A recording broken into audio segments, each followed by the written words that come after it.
Update sa pusang si Tropa at sa pusa si Colleen.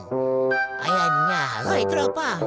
Anong ginagawa mo dyan sa buntot ni Colleen? Bakit may hinuhuli? Hoy, Tropa! Tropa! Paano may hinuhuli ang buntot ni Colleen? To, Colleen, pinalalambing-lambing ka dyan kay tao. Pinuhuhuli mo ba yung buntot mo kay Tropa? Pag nakalmot-kalmot niyo si tao, ha? Yan, ha? Sinasabi ko sa inyo pag nakalmot-kalmot si tao, ha? Hoy, Tropa, tingin-tinginan mo na yan. Pag nakalmot mo yan si tao, ha? Oh, Colleen, lambing-lambing ka dyan kay tao, Colleen.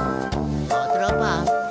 Oh, ayan na, sinasabi ko sa inyo, nakalmot na si tao, Tropa. Colleen, ayan, doon kayo. Magkabulan pa sa labas. Sige, noon.